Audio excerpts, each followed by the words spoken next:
Loan का। आज हम लोग पढ़ने वाले हैं सेल्फ ऑक्यूपाइड प्रॉपर्टी।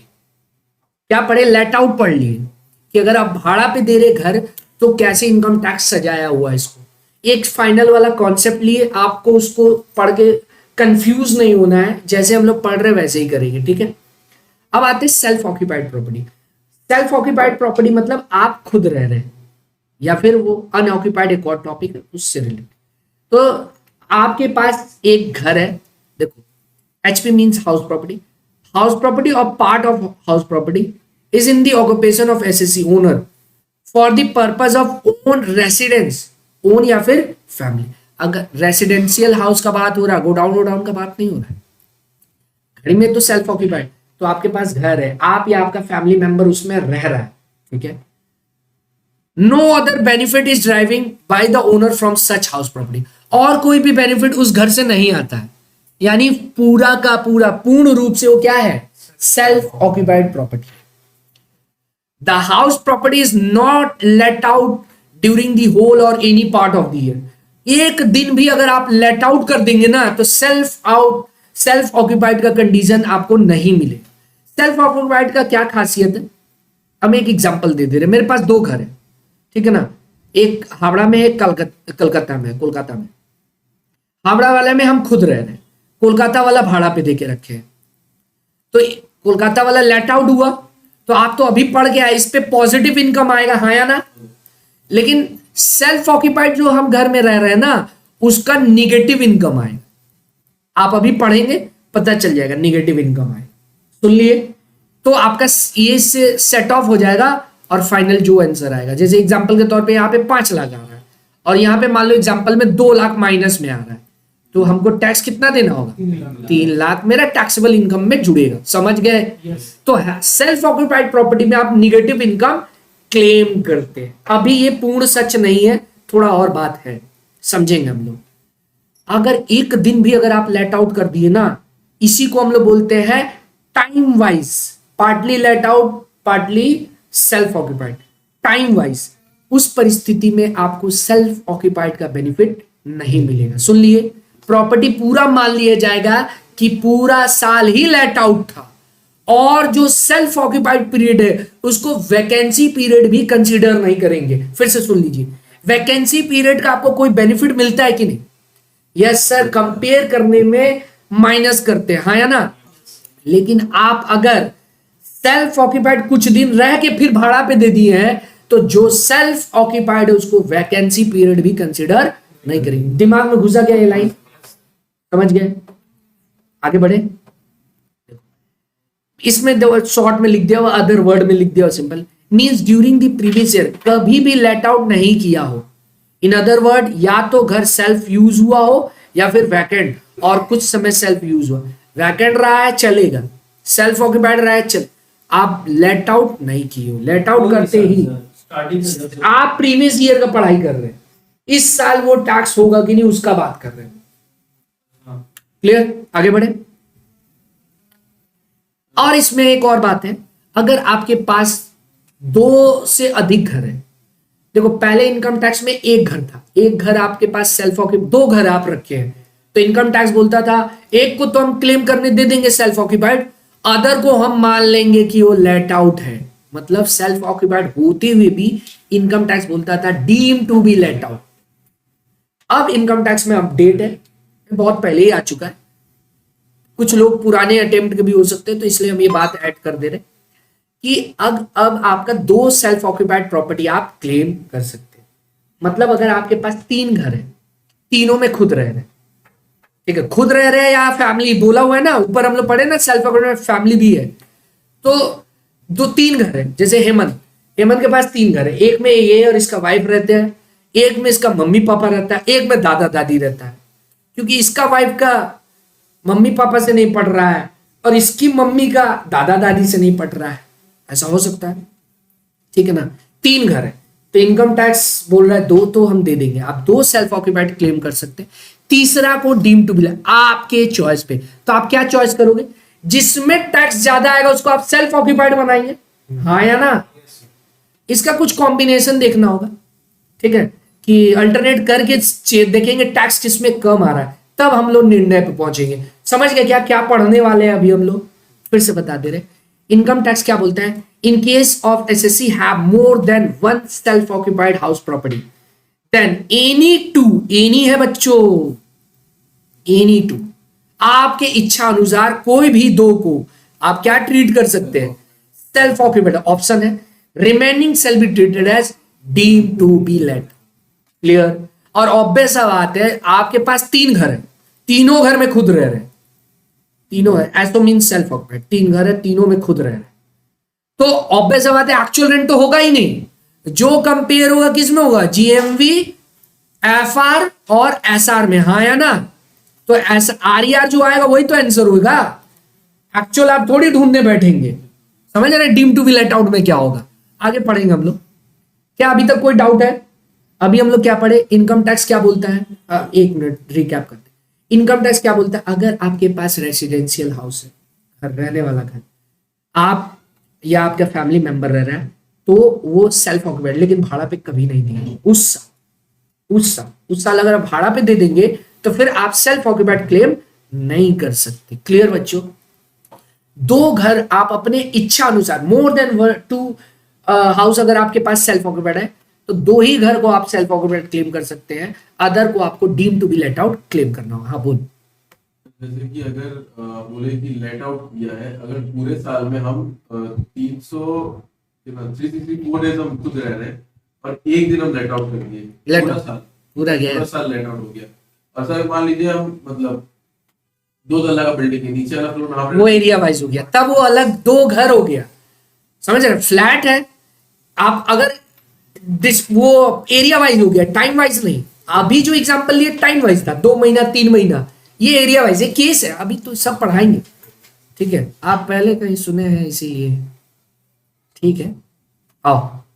मान लीजिए 2 प्रॉपर्टी मेरे नाम पे और एक प्रॉपर्टी में पापा के नाम पे, तुम्हारा तो मिक्सी तो मेरा होना चाहिए ना। ससुर का भी क्लेम कर ले। हाँ अच्छा, टॉपिक पे आओ, हम लोग सब सारा केस एक साथ लेके मिक्स करेंगे। अभी एक बार समझ लेते हैं। सेल्फ ऑक्यूपाइड प्रॉपर्टी में ऑलवेज एनएवी नील होगा, यस और नो? अरे भाड़ा ही तो नहीं कमा रहे, तो नेट एनुअल वैल्यू ऑलवेज नील होगा। और अगर एनएवी नील है तो स्टैंडर्ड डिडक्शन भी नहीं मिलेगा, क्योंकि स्टैंडर्ड डिडक्शन किस में मिलता है? पॉजिटिव में ही सिर्फ मिलता है, निगेटिव या नील होगा तो स्टैंडर्ड डिडक्शन नहीं मिलता है। क्लियर? हम लोग पढ़े थे। Irrespective of actual expenditure, standard deduction का ये लाइन था कि एक्चुअल एक्सपेंडिचर की ये क्या है, उससे कोई लेना देना नहीं है, 30% देगा वो।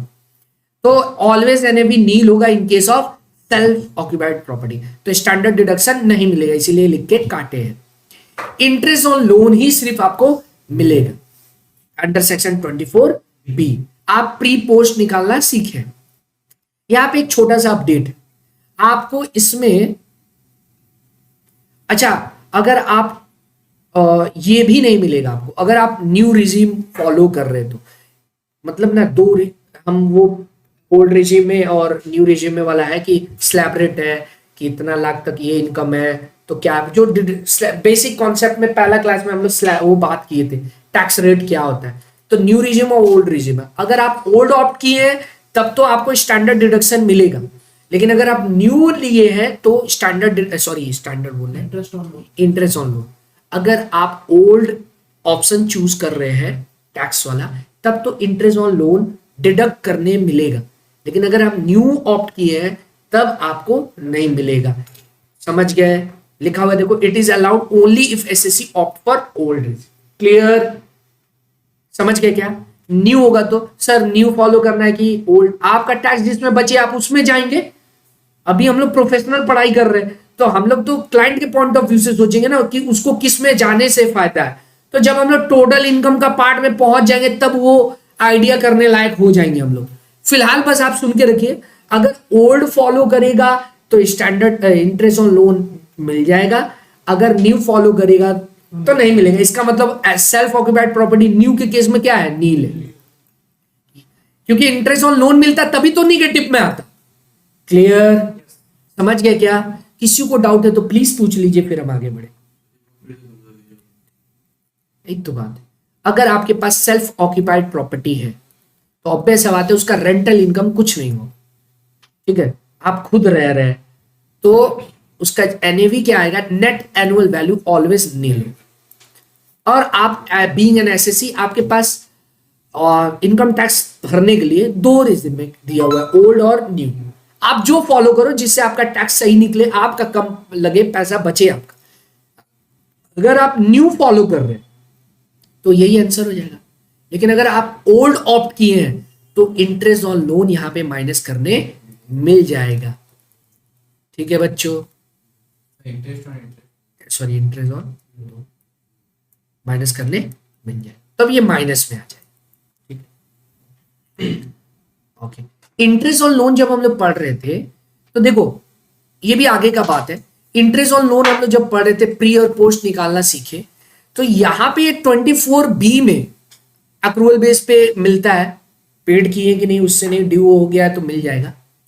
सिर्फ इंटरेस्ट मतलब कोई भी जब आप इंस्टॉलमेंट पे करते, ईएमआई पे करते, तो उसमें दो चीज होता है, ये हम शायद बोल दिए थे लास्ट क्लास। जब हम ईएमआई या इंस्टॉलमेंट पे करते हैं लोन का, तो उसमें principal as well as interest part भी होता है ना। तो principal part under section 80C में डिडक्ट होता है। ठीक है, डिडक्शन चैप्टर जब पढ़ेंगे तो कर। और जो इंटरेस्ट पार्ट होता है 24B में। सर हम लोग यहाँ ये कंफ्यूज नहीं होना, वो बैंक का पेचीदा कैलकुलेशन है, कुछ महीना वो प्रिंसिपल ज्यादा लेता है या इंटरेस्ट ज्यादा लेता है।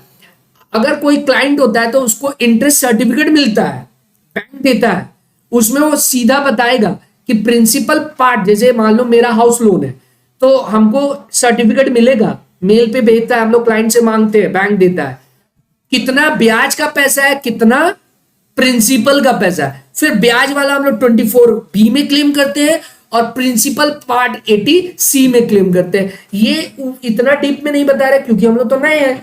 जब हम लोग डिडक्शन पढ़ लेंगे तब ना इसका चर्चा करेंगे। ज्यादा कंफ्यूज आपको नहीं करना चाहते, तो इसीलिए आपको जब भी सम्स दिया होगा तो आप सिंपल रेट दिया है तो आप उसमें उलझिएगा मत कि प्रिंसिपल भी होगा शायद, ना, सिंपल आप इंटरेस्ट मान के ही सम्स करिएगा। क्लियर? ठीक है ना बच्चों? बहुत सारे एग्जांपल लेना है हमको, एक पूरा क्लास में सिर्फ सम्स करेंगे। आप प्रोविजन पूरा रिकैप करके आएंगे, सिर्फ हम लोग सम्स करेंगे सारा केस उठा। ओके, समझ गए क्या?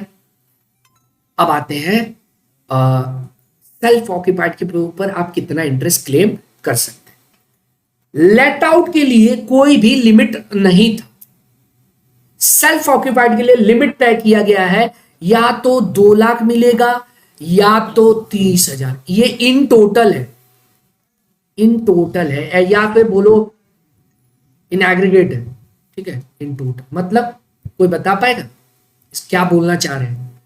मतलब आपके पास 2 घर ही क्लेम कर सकते हैं ना, तो इन टोटल 2 लाख क्लेम कर सकते हैं। 2 घर है तो दोनों का मिला के ही 2 लाख तक क्लेम कर सकते हैं। समझ गए? सेल्फ ऑक्यूपाइड के हेड के अंदर आप कितना मार सकते हैं? ज्यादा से ज्यादा। ठीक है ना, मतलब एक ही घर में एक ही घर है, 3.5 लाख लोन है, इंटरेस्ट ऑन लोन, आप कितना क्लेम करेंगे? 2 लाख। ठीक है, 2 घर है, एक में 3.5 लाख है, एक में 4 लाख है, 2 ही लाख क्लेम कर सकते हैं। समझ गए? इन एग्रीगेट है। आपके पास एक ही घर है लेकिन 70,000 इंटरेस्ट ऑन लोन है, कितना क्लेम कर सकते? 70, क्योंकि टोटल 2 लाख है। क्या केस समझ गए क्या? अच्छा, कब 2 लाख क्लेम कर सकते हैं, कब 30,000, वो पढ़ते हैं। 2 लाख आप क्लेम कर सकते हैं कंस्ट्रक्शन और परचेज के लिए। इसके अलावा रिपेयर, रिनोवेशन के लिए अगर आप लोन ले रहे हैं तो 30,000। और भी कुछ कंडीशन है, कंस्ट्रक्शन मस्ट बी कंप्लीट या acquisition must be complete with in 5 year. ठीक है, from the end of financial year in which loan was borrowed. जिस फाइनेंशियल ईयर में आप लोन लिए हैं उसके एंड के 5 साल में कंस्ट्रक्शन या परचेज कंप्लीट हो जाना चाहिए। और lender certificate must be obtain, वही सर्टिफिकेट मिल जाना चाहिए 5 साल का कंस्ट्रक्शन। और loan must be taken on और आफ्टर 1499। ये पॉइंट आपके लिए रेलिवेंट नहीं है, समझ रहे? 99 आप 2025 में बैठे हुए, तो उतना पुराना क्या करना। समझ गए? तो आप 2 ही चीज देखेंगे, 5 साल में कंस्ट्रक्शन कंप्लीट हुआ है कि नहीं, और रिपेयर और परचेज के लिए लिया हुआ है, तभी तो 2 लाख है। सॉरी, कंस्ट्रक्शन और परचेज के लिए लिया हुआ है। रिपेयर वेयर कोई अदर चीज आ गया, देखो वही लिखा हुआ है।